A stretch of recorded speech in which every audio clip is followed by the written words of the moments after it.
Bertemu kembali, Saudara. Polda Jawa Barat membentuk tim hukum untuk menghadapi gugatan pra-peradilan yang diajukan kuasa hukum tersangka Peggy Setiawan dalam kasus pembunuhan Vina dan Eki. Polda Jawa Barat menegaskan siap menghadapi gugatan pra-peradilan dari kuasa hukum Peggy. Kapolda Jawa Barat telah membentuk tim hukum untuk menghadapi sidang gugatan pra-peradilan kuasa hukum Peggy Setiawan. Sebelumnya, kuasa hukum Peggy mengajukan gugatan pra-peradilan ke Pengadilan Negeri Bandung terkait penetapan Peggy sebagai tersangka kasus pembunuhan Vina. Kuasa hukum menilai bukti penetapan Peggy sebagai tersangka lemah.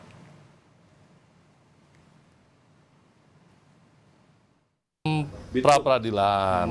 Jadi tim pra-peradilan ini dibentuk tentunya untuk menghadapi gugatan permohonan pra-peradilan dari tersangka PS atau kuasa hukumnya, ya.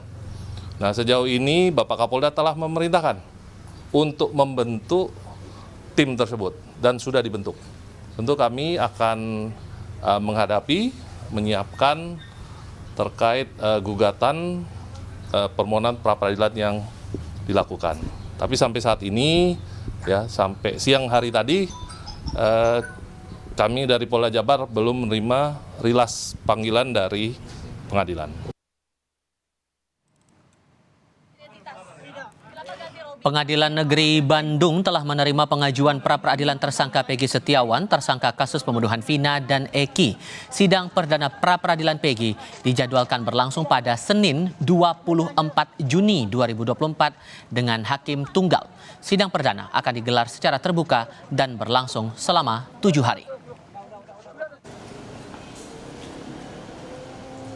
Udah kami terima pengadilan dan itu nomor 10 Pratit ya 2024 ya, dan langsung ketua pengadilan langsung menunjuk hakim tunggal yaitu Bapak Eman Sulaiman SH dan panitia penggantinya adalah Muhammad Atta, dan dia akan dilaksanakan sidang pertamanya tanggal 24 hari Senin.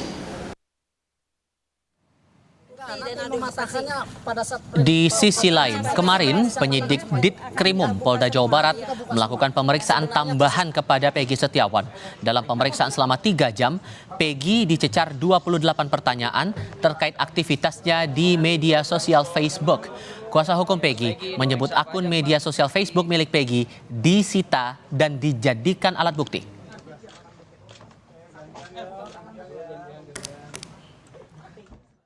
BAP ini fokus sekitar medsos, yang mana pada saat klien kami ditangkap itu HP-nya kan dirampas, ya disita lah gitu ya, disita. Mohon maaf saya ulangi, disita oleh pihak kepolisian, mungkin dijadikan barang bukti.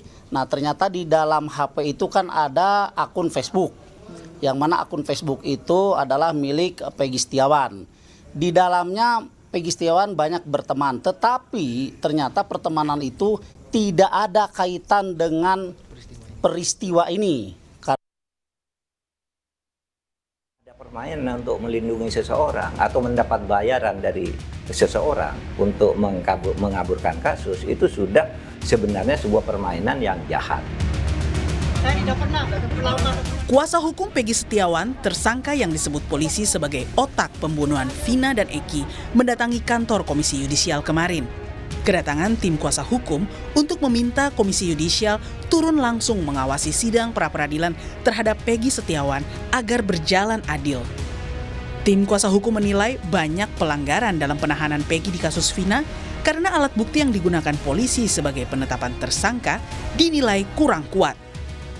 Memonitor persidangan, terutama persidangan pra-peradilan.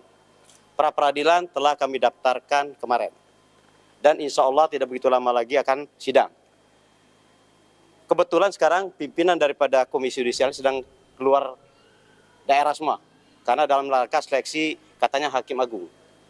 Mau ada informasi begitu, tapi surat kami sudah masuk. Apapun namanya, walaupun pimpinan sedang ini keluar, tetap untuk pengawasan tetap harus ada dari sini. Peggy ini ditahan sama pihak kepolisian hanya 2 alat bukti. 1, dikatakan berdasarkan ijazah KTP. Apa hubungannya kasus pembunuhan ini sama ijazah sama KTP? Kecuali kalau pemalsuan ijazah ataupun ijazah ini dipakai untuk membunuh. Sejumlah pemeriksaan kepada Peggy Setiawan dilakukan maraton dalam pekan ini oleh penyidik Polda Jabar. Penyidik juga telah memperpanjang masa penahanan terhadap Peggy Setiawan. Sambil menunggu proses pemeriksaan selesai, polisi menargetkan akan segera melimpahkan berkas pemeriksaan Peggy ke kejaksaan secepatnya. Kita akan berusaha secepatnya menyerahkan berkas perkara dan menyampaikannya kepada pihak jaksa penuntut umum, ya, pihak kejaksaan. Dalam hal ini kami berharap tentunya berkas ini dapat cepat selesai, dapat kami berikan kepada pihak kejaksaan untuk diteliti kelengkapannya. Terkait dengan masa penahanan pun kami sudah mengajukan, ya, ke pihak kejaksaan maupun pengadilan, kami sudah tembuskan juga, dan sejauh ini sebagaimana yang teman-teman ketahui, ya, bahwa kami masih melakukan penahanan terhadap tersangka PS. Mantan Menko Polhukam Mahfud MD menyoroti proses hukum terhadap kasus pembunuhan Vina dan Eki 8 tahun silam yang kini dibuka kembali. Mahfud menilai penanganan kasus pembunuhan Vina dan Eki di Cirebon 8 tahun lalu tidak profesional dan ada permainan. Mahfud pun mengkritik penyidik polisi yang menghilangkan 2 buron dalam daftar pencarian orang. Padahal DPO ini sudah masuk dalam dakwaan jaksa hingga putusan hakim di pengadilan. Ada permainan untuk melindungi seseorang atau mendapat bayaran dari seseorang untuk mengaburkan kasus, itu sudah sebenarnya sebuah permainan yang jahat. Nah, saya cenderung ini lebih dari unprofesional. Ya, ada permainan. Yang 2 orang yang buron ini kok sekarang dibilang dulu salah sebut.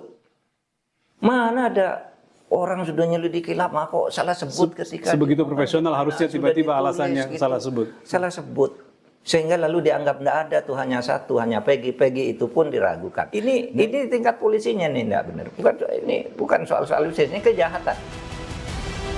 Kini di tengah keluarga korban yang menanti keadilan bagi Vina dan Eki, proses penyidikan hukum pembunuhan Vina dan Eki 8 tahun silam menjadi sorotan setelah polisi menangkap 1 orang yang disebut sebagai otak pembunuhan dan menyebut 2 DPO lain fiktif.